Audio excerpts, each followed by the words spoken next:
Hello, Lisa here. Welcome to my channel, or welcome back to my channel. Today, I'm going to be taking you on a tour with me for the first time of the Tarot of Oneness by Robin Voisey. So just so you know, this is probably going to be lengthy because I feel like this is a deck that I really want to deep dive into. I actually got this as a pick from my last episode of Say Yes to the Deck, where Peggy helped me pick the deck that I was going to buy. This is the one that I chose, and I am elated. And the funny thing is, I don't know how this one managed to escape my notice. I actually, after I filmed my Say Yes to the Deck, I remember saying something along the lines of, I must have covered it in a hot takes video or an anti-haul, and I don't know how or why I managed to talk myself out of it because it's right up my alley. But then I went looking and I can't find where I've ever talked about this deck. I don't know, somehow, because I feel like this would have come up in hot takes, but for some reason it didn't. I don't know if it wasn't requested or if I somehow overlooked it. And so it was really interesting because I could have sworn I'd seen it before, but then I was like, why wouldn't I have bought it? Because again, right up my alley. Anyway, it's kind of an interesting thing to realize that this managed to somehow fly completely under my radar, or it could even be that when I went to film the hot takes video, it was one where the Kickstarter was going to finish before I could get my video up or something like that. But anyways, the whole point is it flew under my radar and it's pretty exciting. So we're going to get into it and I'm going to go through every single card. I'm pretty stoked. So I've already opened this, taken the paper off of it because I've already filmed this included in my tarot deck collection videos, which are rolling out in December throughout this month, obviously. And then I also covered it when I talked in my November show and tell about things that have come into my collection recently, but I haven't actually opened it up and gone card by card and really taken it in. So we're going to do that today together. But first off, let's admire the beautiful box. There's some really gorgeous spot gloss details on the sides here with these little preview images that look kind of glossy on the box, which is neat.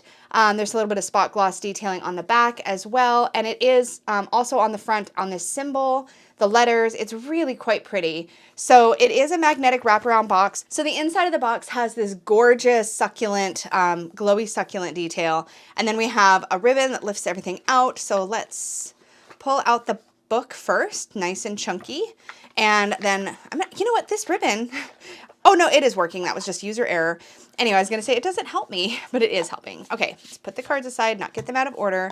There's a sweet little rabbit on the inside of the box. So cute. This ribbon detail is really nice. The edge of the ribbon looks like it has been sealed so that it won't fray. So that's really nice. So anyway, let me set the box aside. And then I'm also going to set the book aside. We'll look at that in a little bit, but it is full color. We're going to just do our first impressions of the cards themselves. So cardstock wise, I really, really like what we have here. So really pretty, warm toned, like light gold that's on the sides of the cards. Really nice matte edging and no real sparkle to it. And I'm super fine with that. I love a colored edge, and this really matches these gorgeous pastel kind of bokeh backgrounds really nicely. It's really a gorgeous effect. And the cardstock itself is really lovely. It's matte, but it's a kind of slippy matte, a smooth to the touch matte, not a grippy rose petal finish. So they'll shuffle really nice, and it feels like it's probably 350 GSM.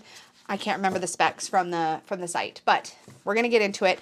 The perspective throughout this deck really brings you into the first person, which is something that really, really, really excites me. So let us zoom in, make sure all of our lighting is good. I think we're going to be able to see the details really well, and let's start diving in. So I'll be looking at it in person rather than through the viewfinder, so there's always a chance that there'll be details I miss, but I really want to sort of just see where we go. First off, we, as the Fool here, are seen in like sort of hiking shoes, getting ready, like standing at the very edge of a cliff, beneath which there is this sort of swirling pool of light, and we can almost see some images of clouds. So we get the idea that we're really high up. There's that element of risk. This feels a lot like the first-person perspective into other Fool cards I've seen, where we see the Fool character like above some kind of an abyss, some kind of a spiritual abyss or an abyss of light or a pool of light.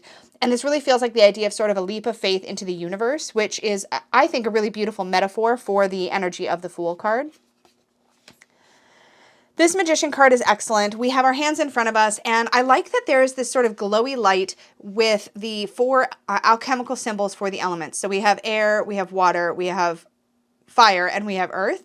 And I like the idea that it is the symbols as opposed to actual tools, because a lot of what we're holding sort of energetically, or what the magician is representing, is our potential and the innate skills and tools that are available to us from within, rather than necessarily, it's not so much meant always to be a focus on like actual material physical tools we have available, but rather these 4 elements and everything contained within them are already inherently a part of our built-in sort of toolkit, and having those available to us tells us what our potential could be in the future, but also in the present. It gives us the opportunity to realize that we can manifest what it is we want to manifest. I just think that's a really beautiful way to express that. I like that the High Priestess has this glowy crescent moon here, and this feels like a beautiful sacred temple and sacred pool. We have the candlelight, we have a meditation cushion, we have the water. The veils are here representing the dark and the light, which is a common symbol. And then we do have this rolled up scroll pointing to sort of the secrets or the elusiveness of the mysteries of the High Priestess. I really enjoy that. This is such a gorgeous Empress. I love when we see some sort of sign of actual nurturing or mothering happening in an Empress card.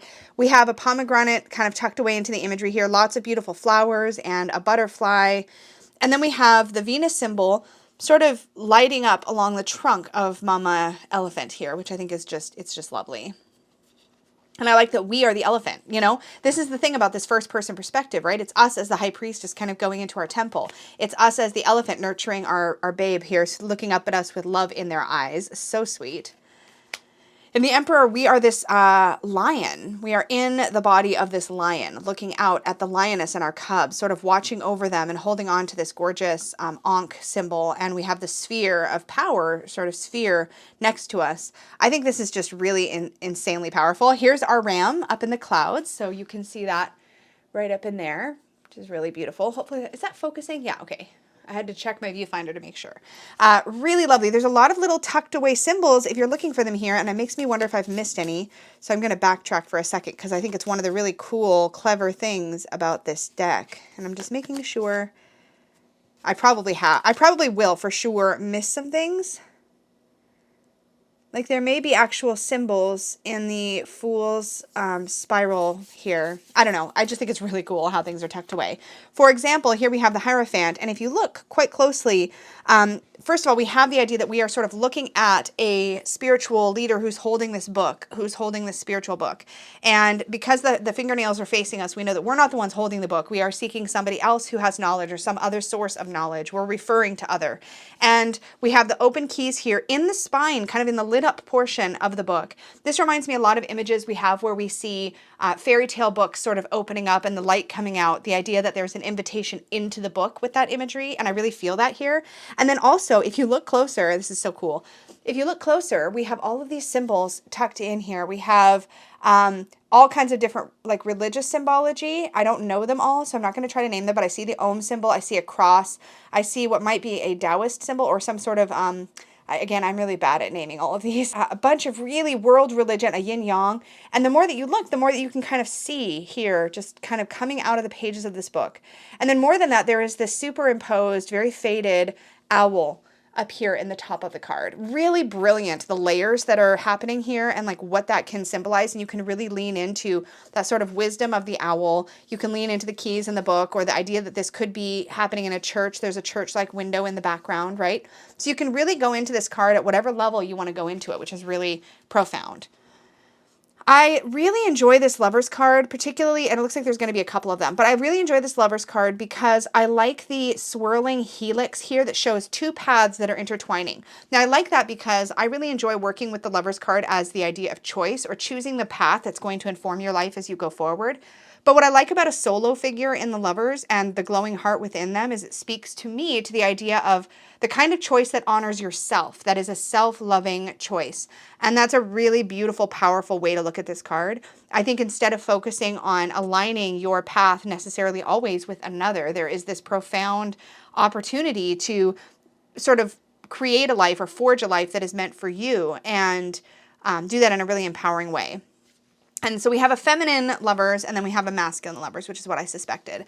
So you could really lean into either of these. And what I like is that because it's a silhouette, you can see yourself. This is not a gender card necessarily, in the sense that like if you identify more with what this figure looks like or feels like to you, you can choose this one or you can choose this one. And it's not inherently obvious that it has to be like man or woman. And I like that there's opportunity for flexibility there. I'm going to obviously go with this one because that aligns with myself. I'm going to pull this one out of the deck.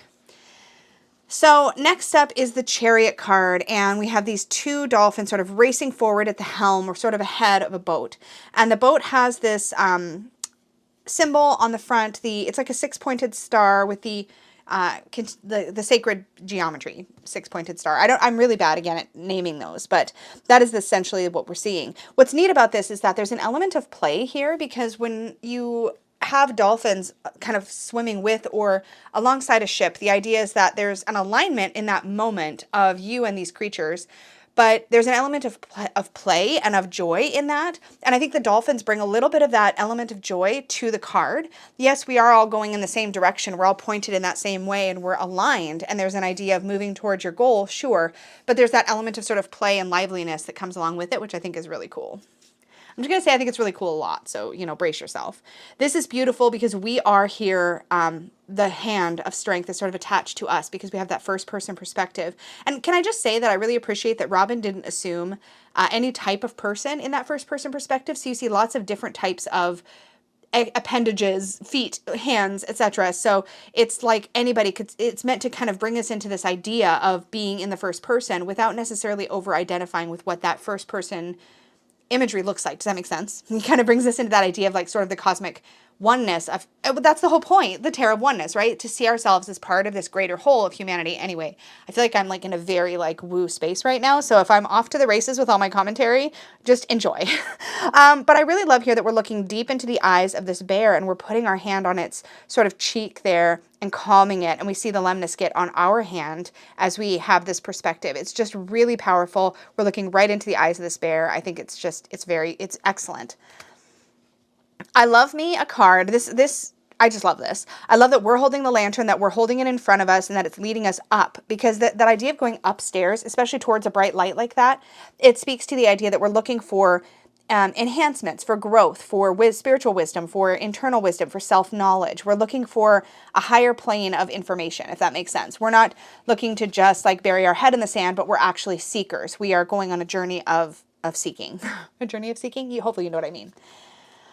Oh my gosh. Okay, so this is interesting. The idea of the Wheel of Fortune, we have the wheel, of course, engraved here in the ground, and then this invitation to go into this labyrinth. The labyrinth itself looks to be probably like a Cretan-style labyrinth, and as you go in, you can see the different paths. We have in the center of the labyrinth this like world tree type symbol. I like the idea of moving towards center in general, like the idea or the... For me, I don't know if I can articulate this well in this video, but for me, the Wheel of Fortune is all about your relationship with the twists and turns and changes that we experience in life. And a lot of that is about whether you choose to stay on the outside and kind of resist that change, or if you choose to move into the center and make peace with the wheel as it's moving. And the stasis of this card, like the stability of this card, is a little bit different than what we're used to seeing in the wheel. I typically like to see some sort of symbol of that shift or that change happening if we're going to look at an object. But here, it does work for me because the idea is that you're moving towards center. You're taking this winding path through whatever experience you're having to move towards the center where there'll be calm, peace, growth, knowledge. So that does work. Justice is so stark, really, in comparison to these other cards, right? This idea that in Justice we have the neutrality of it. There's this stack of books, the even scales, and the judge's gavel, and it really speaks to that idea of like the gavel comes down, however that looks for you in relation to the actions that you've taken, the choices that you've made. That works for me. So we have, instead of the Hanged One, we have perspective, and we're up in the clouds, and there's this all these hot air balloons all around. This does work. The idea for me of the Hanged Man is that we put ourselves in a position of having to look at things perhaps a different way or from a different angle. But there's also an element of sort of having to surrender to the moment. Hot air balloons, I think, are a really good analogy for this, because once you get in a hot air balloon, it's not like getting in a car where you can just stop it on a dime and hop out whenever you want to. Like, there's a whole process for getting the balloon up in the air. And then once you're up in the air, you kind of have to go through the process, right? It's not so simple as just dropping it to the ground whenever you feel like. You kind of have to go on that journey. You're in it for the time that you're in it, if that makes sense. And while I recognize that you can control it to some degree and you can, you know, turn down the flames or whatever and bring it down, it's a process. You don't get to just peace out. You know what I mean? So the beautiful thing about this is there is an element of sort of giving yourself over to the experience and of allowing that suspension. And you are, with a hot air balloon, if you think about it, suspended in air. There is movement and there's direction, but it is an experience that you kind of have to give yourself over to. I say like from my imagination because I've never been in a hot air balloon, but I've certainly watched them before. So I think that's really cool. Again, I'm going to say cool a lot. I love that we have death/rebirth for card number 13 here. And I love that we're seeing different symbols of that idea of death and rebirth. And I think it's all really, really cool. So we have the snake, which is a beautiful symbol for regeneration, for rebirth. Snakes shed their skin. So the skin is a loss, but they are fresher and shinier and newer as a result. Like that's a positive change to like let go of that skin. But we also see other symbols of death and rebirth. We have the dead log that is nurturing these beautiful mushrooms. And then down here we have some, what looks to me, I could be wrong, to be, maybe it's not meant to be, but you know what's funny? I'm looking at it now and it's like these are stones on leaves, like fallen leaves of the trees. And it reminds me, I'm going to distract myself. Sorry, the leaves remind me of the quote about how autumn leaves like fall teaches us about the beauty of how beautiful it can be to let go, which is a really cool quote that really brings to mind the death card. But when I first saw it, it almost looked like sunflowers on the ground. And I thought about wilting, dying sunflowers and the abundance of seeds within them. And these aren't sunflowers, I realized as I looked closer. But I wanted to tell both of those stories because that's what it made me think of. And then we have this succulent here. So I just think this is a really amazing card. And if you look up in the top right where the snake's head is, you'll see an engraving of the rose from the Rider-Waite-Smith death card right there. I love Easter eggs in decks. It's really fun for me. So here we are the ones in the Temperance card, and looking down to our left foot, we have the triangle inside the square. Looking down to the right, we have this sort of floating feather. And so that's reminiscent that maybe one of our angel wings has dropped a feather. So it really kind of brings you into the perspective of this figure. And if you know the Rider-Waite-Smith Temperance card really well, it's like you instantly know what you would look like in this card, if that makes sense. Even though all you're seeing is your feet. We have 1 foot on the rock, 1 foot in the water, and we see this sort of whirlpool. Really lovely card. So delightful, this devil. I really love a beckoning, sort of sensual or sort of tempting sort of looking devil card. And while there's an idea of being sort of drawn to what is not good for us, of being attracted to what is not good for us and the ways in which it pulls us in. And this really captures that idea beautifully. Oh, the tower as we tumble backward. And here, it's really interesting because Robin's made it clear through these pieces of art that we could be any gender, any race, any creed, any level of humanity, anything. And I love that we see that shift in every single card. And we're only 16 cards in. And I think it's already been very clear that we are stepping into almost, gosh, this would be such a powerful deck for pathworking. Sorry, I'm off. I'm just really like lost in this experience, but I love that we can see the lightning hitting the tower. We see the flames. The perspective in this card is really, really incredible and powerful. I love the colors here with the dark, dark red and black. We really see and feel the energy of Mars, I feel like here. Really, really powerful. The star. It's interesting because this star is shining so bright, it's almost sun-like, which makes sense. The sun is a star. But I love that it's shining on this waterfall. I love the calm and the peace. The idea that we can almost wash away our recent troubles or kind of recalibrate to something beautiful. I have a real fondness for waterfalls. So definitely for me, this really works. I love all these like bokeh elements throughout this deck. It's not in every single card, but we've certainly seen it in quite a few, I feel like. Maybe I'm making that up. Maybe we haven't. But it's really pretty here. I really like it. We do see it on the cover of the box. That's for sure. That's the star. This moon is incredible. And I would not necessarily have known how incredible this moon was if I hadn't already filmed a little bit about this deck in my show and tell. And Robin had included, so this is the original moon card that came with the deck. And then Robin included this because she said there was a line in the moon that got printed that wasn't supposed to be there, and she wanted to replace it. So I couldn't figure it out when I was first looking at it in person. So when I was editing the video, I actually brought in both images side by side. I think I'd taken a photo of them or something so that I could examine it later in editing. And when I was editing the video, I zoomed them in. I'll link you to my show and tell so you can see that. And you can see side by side where the line was that wasn't supposed to be there. But what that did for me is it zoomed me in, and I was able to see that while this is a owl on a tree and there's a full moon and it's a beautiful card in its own right, there's a spider up here. The branches make shapes. So we have the dog here, the wolf here, and a lobster crayfish over here. It made up out of the branches. So I'll bring that in so you can hopefully see. So smart. Again, I'm a big fan of little Easter eggs in cards. I love that. I think that's amazing. We do have some more bokeh here in the sun. Anyway, the little light spheres. Here we are on the back of the white horse on a beautiful beach under the light, the full light of the sun. This would definitely be 100,000% my happy place. If you've never done this, I've done this, ridden on a horse on the beach. It's an incredible experience. But in any case, there is a little sandcastle here, and we get the element of being in that space of youth or of innocence. The sun, it's really interesting to me because one of my core beliefs about the sun card in tarot is that it represents the idea, like that idea of the naked baby on the horse, that really represents the idea of being safe and joyful about being fully exposed, being fully yourself, like not putting on any sort of artifice. And I feel like that's really highlighted in the sun card. And it's one way you can really look at the sun card through the lens of the perspective of authenticity, which is really cool. And here we have that happening, and we bring in that sort of childlike innocence with that little glimpse at the sandcastle. The idea that we are the child on the horse. It's such a cool way to bring us into that perspective. Awakening. And I like that the angelic spiritual figure that we see here that is calling us forward is kind of ambiguous, right? Is non-human, doesn't look specifically like an angel, but could be read that way very easily, but could just as easily be read as a spirit guide or an ancestor or however you want to view this. But there's a real call as we reach our hand forward, and we're like, our hand is lit by the light of this figure, and we're reaching for that opportunity to come to a greater understanding about ourselves, to level up our life. It's just really, oh, I love it so much. Okay.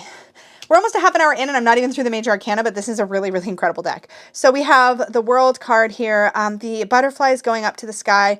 I like this because, of course, when we think about the butterflies experience, the idea of going from caterpillar to butterfly and the freedom that comes with that idea of getting to the end of that journey, that completion is a really powerful metaphor for sure. This actually makes me really happy too, because I brought a butterfly into my world card for my deck. I haven't shared it, but it's happening. But there is a butterfly reference in my world card in the Unicorn's Journey Tarot, and I liked that because I wanted to link death and the world. I wanted to bridge those two, because death is both a difficult loss, but also the promise of something new that we're going to get to experience. There's the promise of a new thing is around the corner, and the world card is that promise realized, right? It's that wish fulfilled in a way. That idea that we have actually had something new, gotten something else out of this experience of life past what death brought to us. And so I like the symbology of the butterfly in the world card, and I love to see it here. It just reminds me of that thought process I had when I was planning out my own world card. So here we have the bonus cards. We have a higher self card, which I think is just really beautiful. To me, this is what's on the other side of judgment. It's like where we go when we step up from judgment. In a way, what we're connecting to, what we're embodying, what we're stepping up towards. We're climbing the stairs, always trying to reach this place of living in alignment with our higher self. And then here we have life force energy. This is really, really beautiful. There's a ton of sacred geometry sort of connecting these trees, which is really, really beautiful. These all feel like cards I'd want to keep in the deck.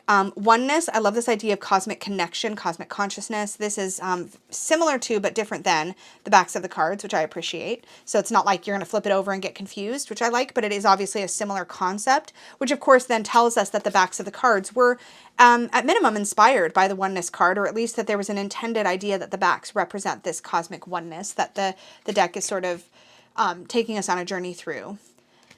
And then we have the beautiful succulent bringing us into the present moment. And it kind of just makes me wonder if every time a succulent appears in this deck, if the intention is for it to represent being in the present. Because we do see what looks like a dying or dead succulent in the death card. So it makes one wonder, right?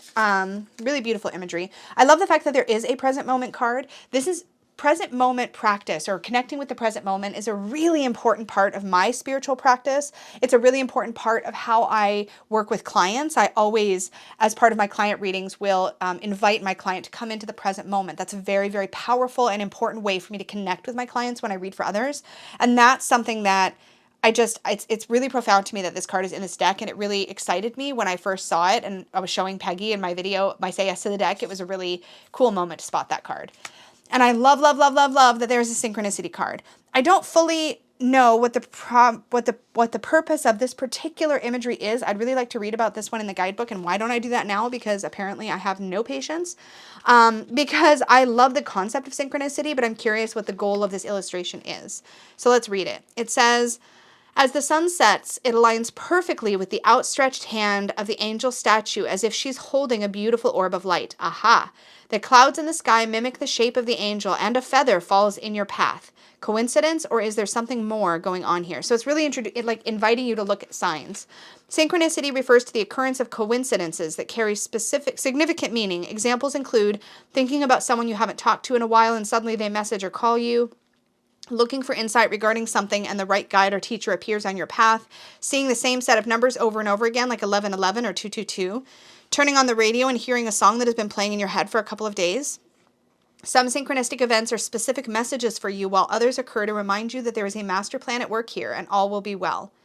Trust your intuition and embrace the magic of these experiences. Pulling this card is a suggestion that you calm your rational overthinking mind and open yourself up to the concepts of synchronicity and divine timing. Ask for signs and symbols to be placed in your path when you are in need of guidance or reassurance that you are not alone. It's a beautiful guidebook entry, so I'm really excited about the guidebook now, but yeah, I love that. So it's really showing us how all of these things have aligned all at once. The clouds making that shape, the sun being at just the right position, and then the feather falling and landing in our path. So it's like, hey, pay attention, right? Love that. Beautiful, beautiful, beautiful. Oh my gosh. So now we're getting into the suits. Okay, they're in an order that I'm not used to. So I'm going to change the order because I'm a renegade and I want them in my preferred order. So I'll be right back. And we're back, beginning with the wand suit, because that's how I roll. So here we have an adorable lizard who is holding on to a crystal wand, like a double terminated sort of, or double pointed crystal wand. I feel like there's a symbol right here, but I can't quite grab it with my naked eye. I'm going to bring it up to the camera and hope I can see it in editing, but it's right there under the title Ace of Wands. Super curious about that. But I do love the wizard, the way it's eyeing us, the way it's kind of holding onto this crystal and sort of inviting us to sort of accept it, if that makes sense. Oh, this is really interesting. So our Two of Wands, we're holding one of those crystal donuts and looking through it and sort of spotting the world through this different lens, so to speak. Or could be even that we are looking, it must actually be a lens. I just realized this is actually a lens because we have the sun up here and the horizon level here, but when we look through the lens, everything kind of shrinks down and you get the sun and the horizon down here. So it is actually a lens, not just like a crystal donut or something like that. So this idea that we're like sort of specifically trying to look at the world through a slightly different angle, trying to get an idea of what's possible. I'm kind of squeezing it into my own meaning of the card, if that makes sense. I'll be curious to see what the guidebooks, oh gosh darn it, we're just going to check because I'm curious and I want to know. I can't, okay. But of course the guidebook is in the author's order, not my order. So let me find the Ace of Wands here. Okay, so similar to the hand that breaks through the clouds, offering the opportunity of a bright new idea in the Rider-Waite-Smith Ace of Wands. Oh, no, that's the ace. Sorry. Hold on. Two. Let's go here. Now that you know what you want, it's time to manifest it into your reality. This is exciting. There are so many possibilities and so many decisions to make. Have you laser focused in on your goals, created affirmations, made lists, researched your path, and visualized success? Perfect. These are the things that you need to do to transform those initial dreams and inspirations into reality. Lens. The lens represents focusing on your goals. So it actually has a little section here where it identifies the symbol in the card and tells you what it's there to represent. Do they all do that? Oh my gosh, they all do that. Okay, that's exciting. We'll talk about that some more in a little bit, but that's exciting. So the idea of focusing in on goals. Love that. Beautiful. Here we have the Three of Wands. I love that this could be a slightly different perspective on the Chariot because I like sort of linking those two cards. It just, to me, it's really good energy. But I love that we're on the boat because a lot of times the sort of stereotypical interpretation for the Three of Wands is we're waiting for our ship to come in. But to me, the Three of Wands is an active card. We're going after what it is we want and we're setting our foot on that path. And here we have a ship taking off and we're sailing away with other ships, but we're sailing away and we're in the ship, like we're manning the ship. So the idea that we are, or the boat. I guess if it's a sailboat, it's a boat. I don't know. Somebody who knows marine stuff, feel free to correct me.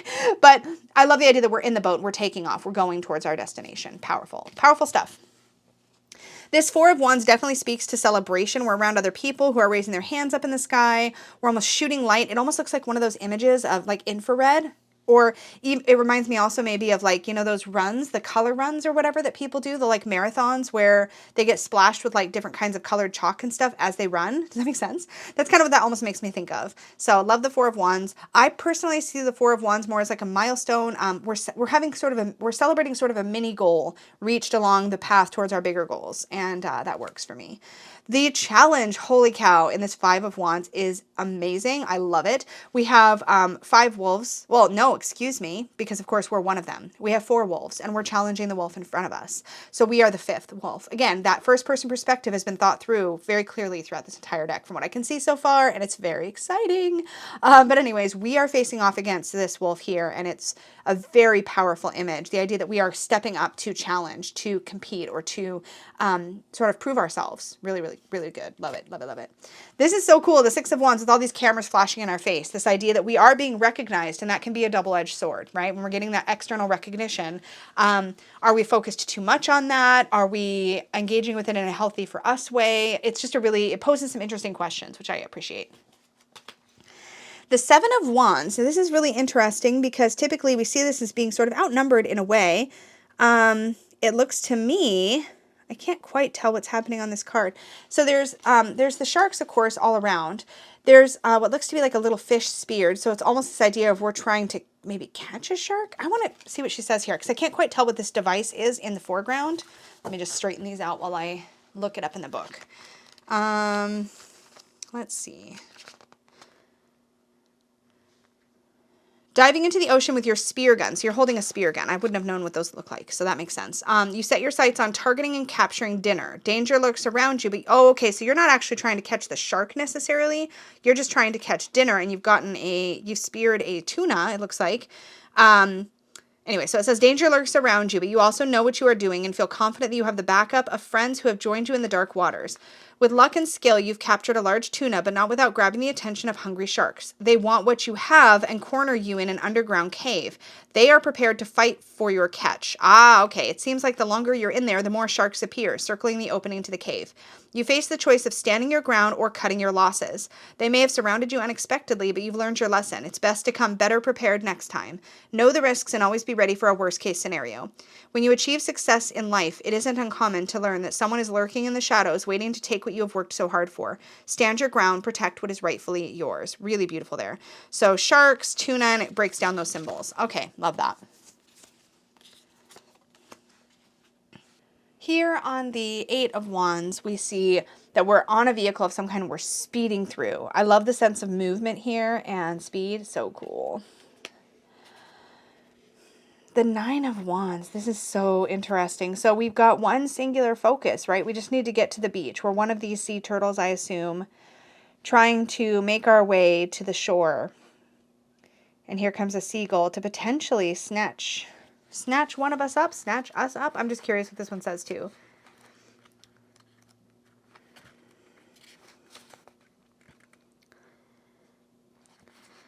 So I'm just going right to the symbols here for a second. It says seagull. This particular type of bird tends to represent trickery. Seagulls see things from a different perspective, forcing you to be creative and persistent in reaching your goal.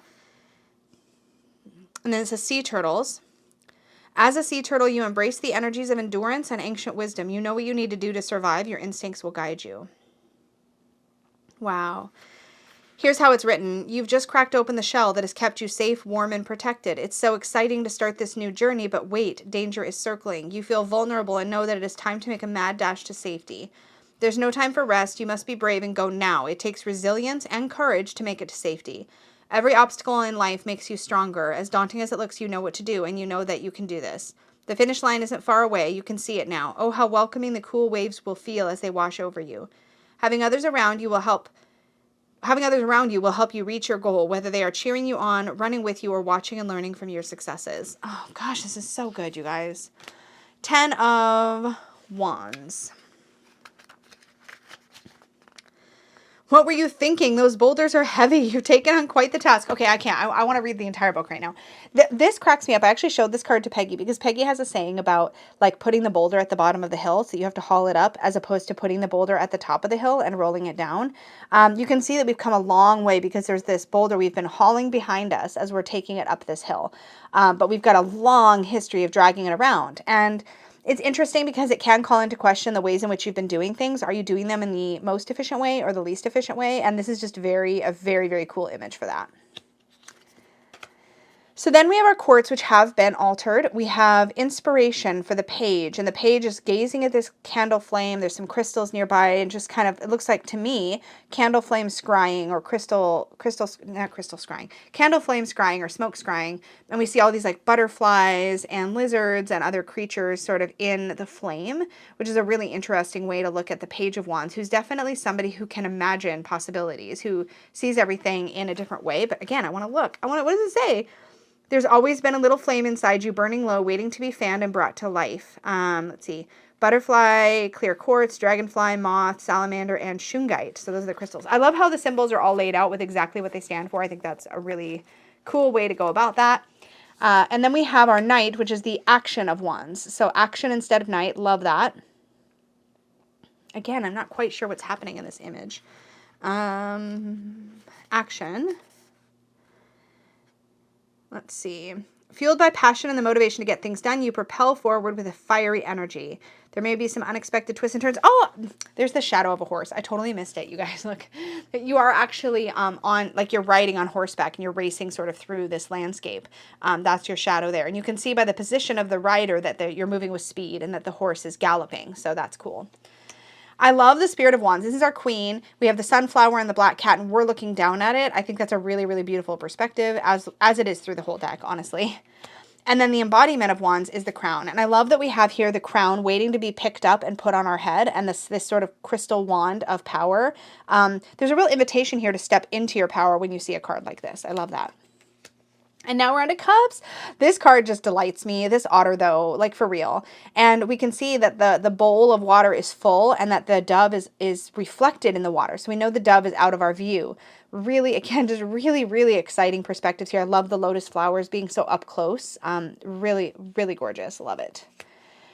I like the pinky promise sort of, or the pinkies being intertwined for the Two of Cups, because to me, that is sort of, there's a lightness and an innocence to that connection that could be friendship, it could be familial, it could be romantic, but the idea that we are forming this connection, or we have this connection and we're feeling it really strongly, I love that for the Two of Cups.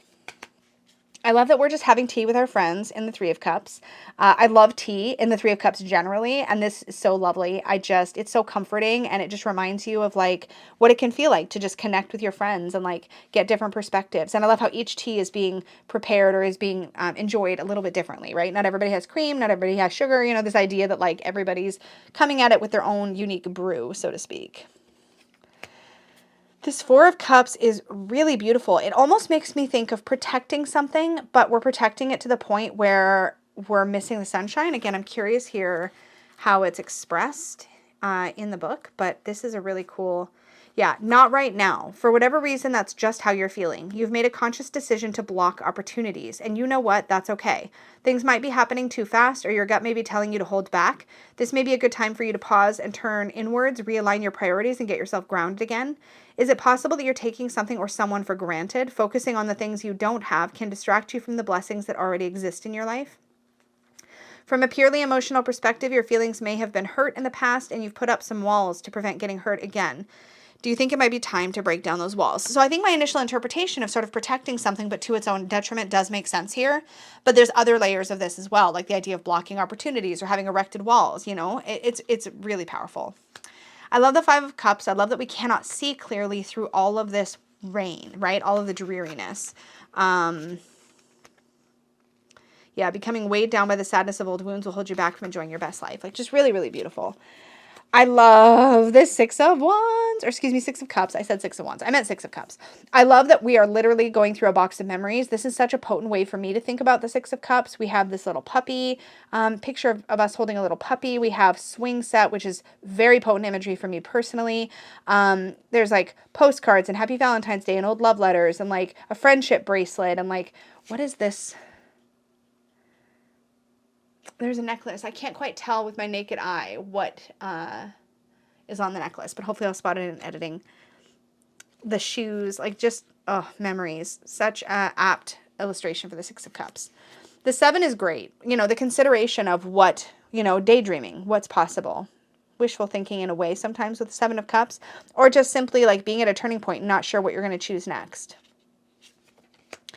Powerful, powerful Eight of Cups with cord cutting. This is so on point for what so many of us, I think, have experienced in Eight of Cups moments in our lives. This is what it feels like. And often, I think what's really interesting is that the cord itself is already really, really frayed. It's probably going to break anyway. We're just choosing to cut that final strand that is still connecting the two. I think that's very, very interesting and really speaks to the experience that some of us have in an Eight of Cups moment where we feel like, you know, things are already damaged. Things are already, to some degree, broken, but we need to cut ourselves free of it. And there's other ways to look at this too. I just see that in there and it's really cool. The Nine of Cups, you know, going to see your eggs and one of them is golden. It's kind of this fairy tale like, oh wait, are we a bird? Oh, we are. Look at our feet. We've got webbed feet and we're looking down at our eggs and so goose that laid the golden egg is kind of the vibe I've got here. Let's just check me against what the actual guidebook says, but I think that's the point. Lucky you, you've pulled the wish card. Yep. Eggs and goose. Yes. Consider yourself the goose that lays golden eggs. Yes, I love that. Okay, so it goes on from there, but that my interpretation of that was on point. We have our 10 of Cups with all this orca family, just like swimming and enjoying each other, and we've got the rainbow undersea. That's beautiful. Oops. We have our Page of Cups, the inspiration. Oh my gosh, the cards do, this slidiness, okay, well, it's a little bit annoying while filming. It's not slippery like a really super slippery like linen or glossy card, but that slip tells me it's going to shuffle and just be really easy to work with, so I'm not minding, it's fine. It's just like a little thing while filming. Anyway, I love that here we have this seashell, and there's like, it's not that heart-shaped light is coming out of it, but the little light balls and spheres that are kind of emerging from this shell sometimes make me feel like they're hearts. And I don't know if that's the shade or what, but there is a heart drawn in the sand here. I love the idea of like the playfulness of also listening to a shell and hearing the ocean. And this just makes me think of a lot of things, but it does connect for me with Page of Cups energy for sure. There's the shadow of us on the horse again as we go through this beautiful landscape, sort of on a journey of beauty, like sort of following beauty. I really get that strongly from this particular action of cups, which is the night energy. The spirit, which is our queen energy, standing here at the seaside, looking down at the beautiful, what we see below the sea there. It's just, what a beautiful image. And then here we are invited to pick up our sea crown as the embodiment of cups in the king. Love that. I love this flying fish too. There is a flying fish, if I remember correctly, in the Rider-Waite-Smith as well, or at least a jumping fish. So it's neat to see that imagery make its way here. What a vibrant Ace of Swords as this parrot is handing us one of their feathers. I just think that's a really cool way to interpret that card. Yes, I love this Two of Swords. There's two keys, there's two feathers that they're kind of crossed in that same way we would see in the Two of Swords. We see that we have to choose a door to open, and which is it going to be? And neither choice is really giving us any indication of whether it's good or bad, right? There's no indication of positive or negative. There's no indication of what's going to happen, just that we're in this place of not having a lot of information. We can't rely on our intellect necessarily, so we have to find a way to make that choice that is you know, going off of what little information we have access to. The Three of Swords. This almost looks like it's a mirror that's been shattered or broken that has this piece. I'm really curious what the guidebook says about the Three of Swords. What order are the swords? Are they first? No. This is what happens when I put it in my own personal order. But I like to see the progression. So let's see. Shattered, broken, hurt. These are three strong words that effectively describe the energy of the Three of Swords. We all experience these feelings throughout our lives when it feels like we have broken into a million pieces and don't know how to put ourselves back together. Although it may seem like this card provides a hopeless energy, I can reassure you that whatever you're going through is only temporary. Remember the old adage, this too shall pass. You can come out of this situation stronger than you were before. The key is to avoid burying the hurt deep inside. Allow yourself to feel mad, heartbroken, disappointed, or sad. Acknowledging how the situation has affected you and allowing yourself to feel the emotions that come up with it will help you move on. This is also an opportunity for you to create new intentions based on what you've learned. Hooded figure in the image represents you looking into a shattered mirror. It's time to pull yourself away from the hurt and pain you've endured and to reach within to find the strength to move towards a hopeful, not helpless, oh my goodness, to move towards a hopeful future. Rain. The falling rain. I don't see the rain. Oh, it's behind us. Okay, sorry. The falling rain represents feelings of sadness and perhaps the opportunity for cleansing. And the shattered mirror, the broken mirror you gaze into mirrors the shattered feelings you carry within you. So very, very potent. I like that there is a nod to the learning aspect of the Three of Swords because I tend to lean into that aspect pretty heavily. Here we have the Four of Swords. I love this. We're clearly at a meditation, meditating, right? We've got the 4 feathers in front of us, but there's a singing bowl and a mala or meditation bead. Meditation beads in front of us. I love the hand position here. I really enjoy that particular hand position when meditating, so that's lovely. I love that. The 5 of Swords, this is so, I love this. Okay, this is so potent because we have this sort of trophy, and the trophy itself is a little bit like tarnished and whatever, but we've won, right? We've got the trophy, but we have nothing else. And so it's a real call out to winning in the wrong way, but I'm curious, like, you've won, but like at what cost kind of thing. Where is the 5 of Pentacles in the book? Oh, it's snow? It says this is snow. Oh, no. I'm on the 5 of Swords. You guys, I said 5 of Pentacles, looked up the 5 of Pentacles, but that is the 5 of Swords. I just had a total moment there. Like a brain fart. Okay, where is the 5 of Swords?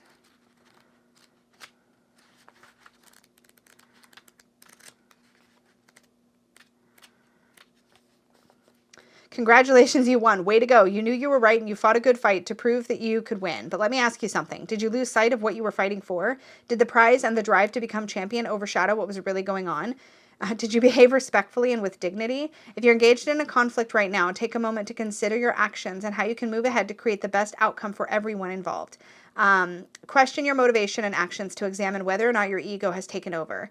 Is that shiny trophy you received even worth it if you're the only one who gets to see it? When you look at it, does it make you feel dread in the pit of your stomach? If it may be a good time to question whether it was all worth it, if it means hurting someone else or destroying relationships. Dang! Robin did not hold back on that one. That's a very, very potent card. 6 of Swords. Oh, this is lovely. This is lovely. So we have the 6 sort of feathers lined up on the canoe next to us. We see the light ahead. We get the feeling that we're moving from darkness into light. So that works really, really well. In the 7 of Swords, we are being stalked, which is by this cougar. Or cheetah? You guys, I'm so bad. I'm so sorry. Cheetah. I'm pretty sure that's a cheetah. Those spots are cheetah spots, right? Yeah. Cheetah. Anyways, and it looks like almost like it's in the midst of a forest fire, but it could just be the coloration. In the 8 of Swords, the idea that we're bound, this is so great, okay, because our hands are tied. They're tied very loosely. They're not knotted. And we're holding each end of the rope in our own hands. And you can really see the end of the rope there under our thumb. So you can definitely untie yourself. There's an optional bondage sort of element here that we can really see. So very, very easy to get ourselves out of that situation. This 9 of Swords is so creepy, but on point. Love the fear and the way that we're staring into we're staring into our actual fears. And then in the 10 of Swords, we're in a shipwreck. We're actually out at sea. There's help on the way. There's a ship all the way over there.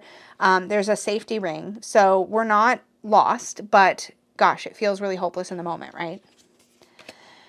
This is so beautiful. I love this so much. Okay, so this is the Inspiration of Swords, which is the equivalent of the page. And I love that we have this open box and all these gears and the magnifying glass and the pen and the paper. There's this idea of like sort of opening the box. That's a very, very Page of Swords energy. I love that. The Action of Swords, again, you see this horse like moving quickly, going up towards the top of a mountain, maybe not having planned ahead very well, which is one of the elements of the Knight of Swords. And then for the Queen or the Spirit of Swords, it looks like we're really high up. There's our foot and our skirt here is bellowing around us or billowing around us. And we're so high, we're above these, is that blue jays? I think that's a blue jay. And we're sort of looking at the clouds and then the treetops. So we're very high up. We're up in that element of air. And we have this perspective of being able to see the big picture, which is a really cool way to look at the Queen of Swords energy. And then we have the embodiment of swords, the King of Swords. I love this gorgeous butterfly. Really, really pretty. Love that. And that brings us to the Pentacles. It kind of throws you for a second, right? When you realize that the Ace of Pentacles is a goldfish or a koi or something like that. But this works because, of course, fish are associated with fortune. They're associated with financial success. And so the idea of the goldfish offering the coin in the Ace of Pentacles does make perfect sense. I love the cherry blossoms here, and you can't mistake the coin. So I don't think you'll get lost on which card you're in or what element you're in necessarily. It's just an interesting take on the card. I was like, why in the Two of Pentacles do we have three? And then I was like, oh, wait.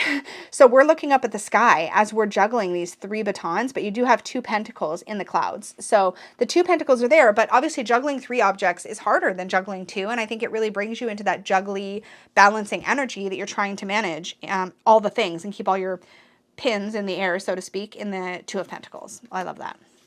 Yes, this Three of Pentacles. I love the drafting table here. I love the way that the hands are all interclasped. There's a clear teamwork energy or collaborative energy to this image, and it really, really works for me. I love that. The Four of Pentacles, we are an actual squirrel, and we are hoarding on to our nuts, but there is a little creature. Is that a skunk? I want to know what that is. It's kind of making me sad. And there's another squirrel there that are looking for food too, and that's a really, really neat perspective on this card. So let me just see what it says.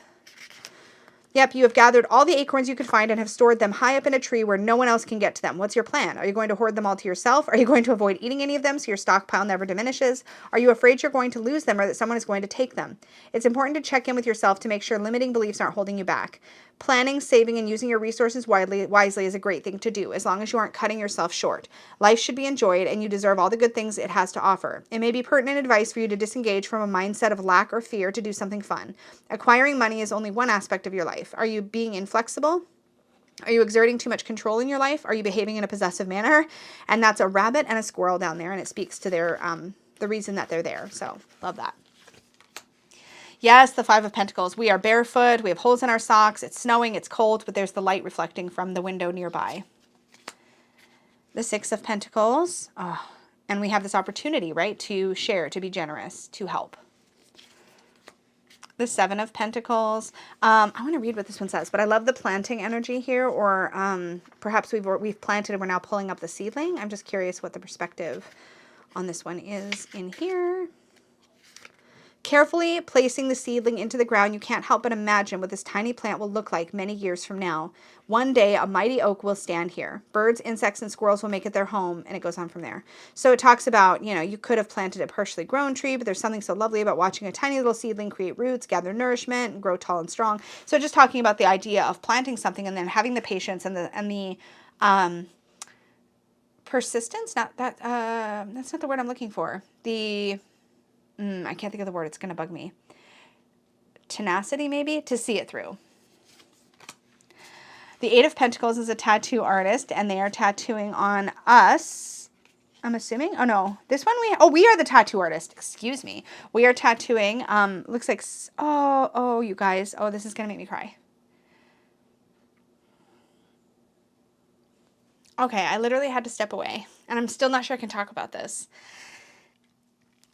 This shows you in the perspective of tattooing an image of a dog on somebody's back. And the dog is a diabetic.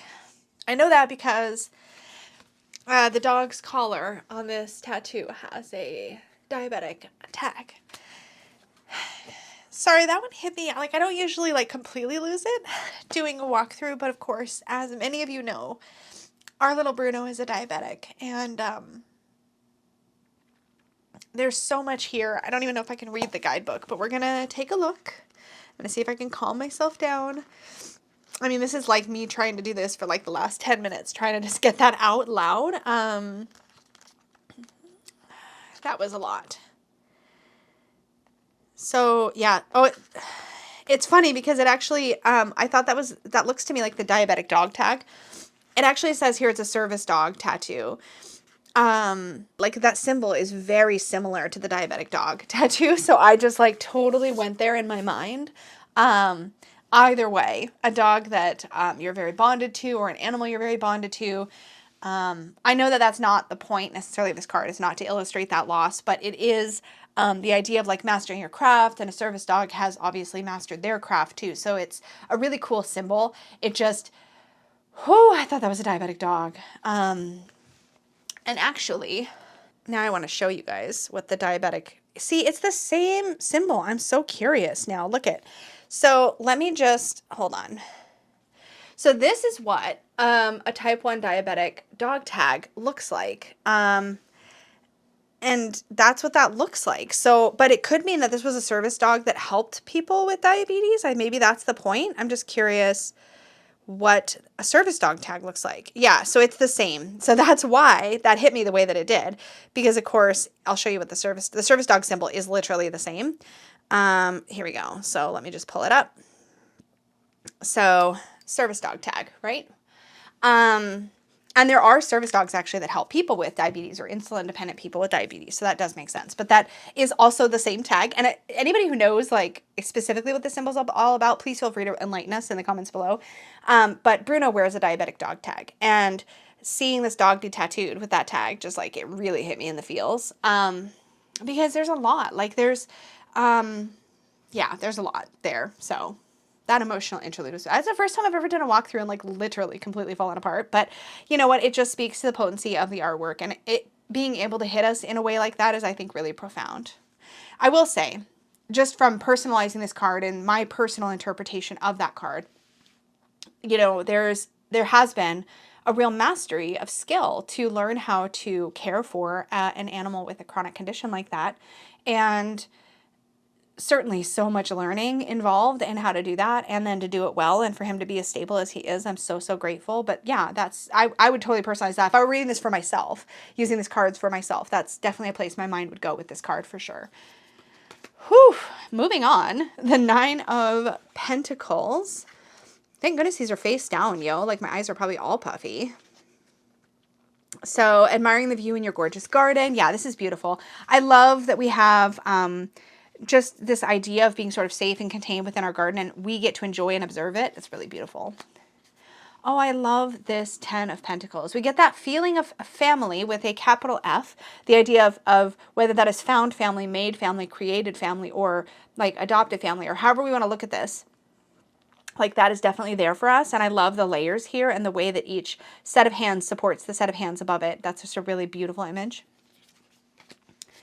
Here we have the inspiration of Pentacles, the Page of Pentacles, and we get this idea of sort of dedication and study and learning. I love that. I love these little mushrooms down here in the corner.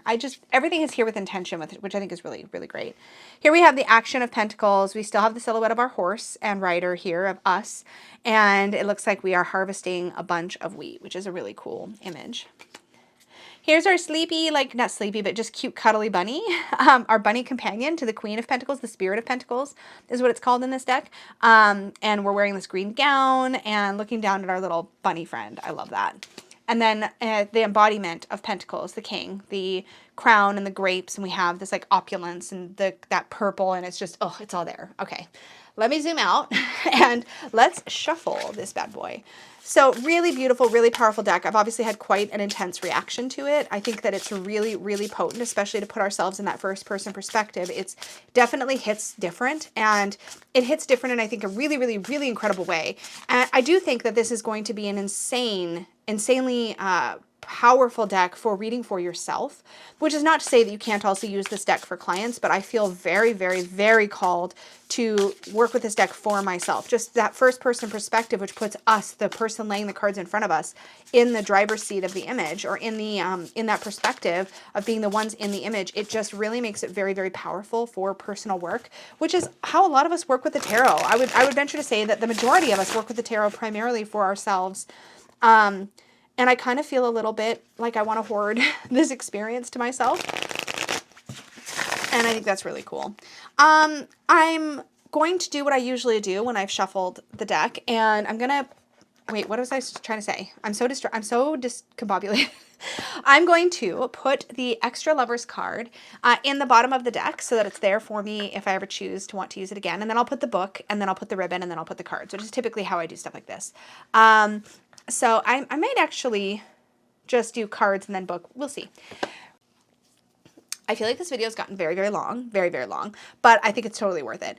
I'm going to take us on a little tour of the book and see where we end up, but it shuffles. I didn't really talk about the shuffle, so I'll do it one more time while I'm talking about the shuffle. The shuffle is exactly as I imagined. It's easy. The cards have a good amount of bend. It goes together really nicely because it doesn't have any of that sort of like grippiness to it. Let's see what a fan might look like. Pretty, pretty, pretty. Oh my gosh, so good. Let's take a look at the guidebook and see how the guidebook is set up. I've already read from the guidebook a bunch, so now we're just going to look at the layout of it. So it is in full color. Merkaba, which is the symbol on the cards, actually. So there's a section for that. So let's see. You may have noticed that the logo for the Tarot of Oneness incorporates a shape known as a Merkaba, sometimes spelled Merkaba with a H. This Hebrew word means chariot or vehicle and is also defined as light, spirit, body. Composed of two intersecting tetrahedrons that spin in opposite directions, the Merkaba is an energy field that you can activate through meditation and specific breathing techniques. It is where your subtle body merges with universal energy. Once activated, your Merkaba simultaneously draws power up from Gaia and draws energy down from the heavens, creating a balanced field. It is said to provide you with energetic protection and give you the ability to elevate your consciousness to higher dimensions. Some call the Merkaba an ascension chariot. And it says, activating your Merkaba opens you up to the remembrance of oneness. It transports you to a space of unity and love that exists beyond the mind. Really, really beautiful. So I'm not going to read, obviously, the whole thing, but there's an introduction to the Tarot of Oneness here, including some of the name changes you'll encounter. There are some spreads, which I'm going to zip past, but there's a horseshoe, a story, and a storyline spread, and situation, body, mind, spirit. So not a ton of spreads, but yeah. Here we have a quote. When you gaze into the eyes of your beloved, when we gaze into the eyes of our beloved, we're staring into the eyes of our sacred mirror, and we recognize our oneness. So really beautiful. So then we get right into the cards. So this is what I was noticing earlier that I really appreciate. So for every card, you have a thumbnail image of the card. You have keywords and reversed keywords, so upright and reversed if you read reversals, or you can just look at these as sort of light and shadow sort of meanings. And then you have your write-up on the card, which is written as though you are in the card, which is what I have demonstrated as I've read some of the other entries. And then you get a short list of any particular symbols. So hiking boots, paw print. Okay, I did miss that on the original card, and now I want to find the Fool, but let me see if I can find it on this thumbnail. There is a paw print somewhere on the card. Oh man, I want to find it. I knew I was going to miss some stuff. I want to find it because now I really want to see that little paw print. Because that makes sense. You'll have your animal companion with you, right? Let me find it.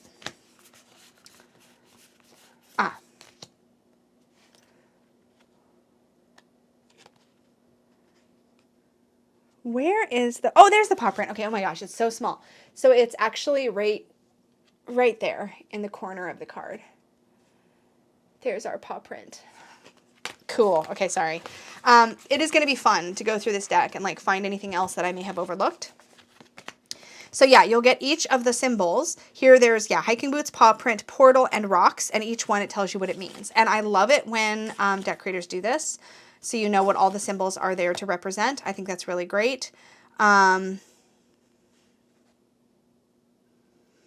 even here they talk about the type of plant in the card. So that's what you get, and you get that the whole way through the deck. So let's go to the end.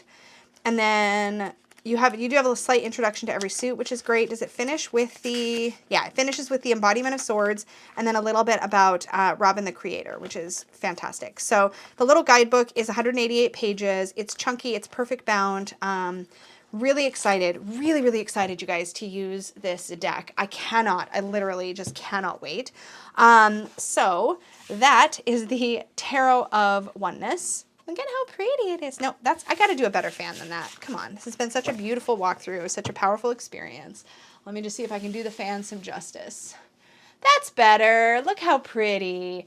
Love that. So thank you all so much for hanging out with me while I took a very, very deep dive and very emotional tour through the Tarot of Oneness by Robin Voisey. I did purchase this deck. It was in response, or it was as a result rather, of my last Say Yes to the Deck video, which I will have linked for you either down below or up in the cards, so you can take a look at that. Thank you so much, Robin, for creating this beautiful deck. If you guys don't know, Robin is also the creatress behind the Glow Oracle, which is super beautiful, and I also reviewed on the channel. I will try to remember to link that in the end screen or in the cards or in the description, so you can also check out that walkthrough. But this deck has completely blown me away, and I am so looking forward to working with it for myself. I feel like there's just so much beauty and power in this set of cards. I just am really excited about it. So thank you so much for hanging out with me. As always, thank you so much for watching. An extra big thank you goes out to the Unicorn fam for all of your support of the channel. It really makes a difference here, and I appreciate you so much. To all of you who are watching, thank you so much for your likes and your subscribes, for sharing the videos that resonate with you, with your friends, and just for being here and spending this time with me. It wouldn't be fun at all if there's nobody here to communicate with and share my joy with. That's why I do this. So thank you so much. And as always, may your magic always shine from the inside out. Bye.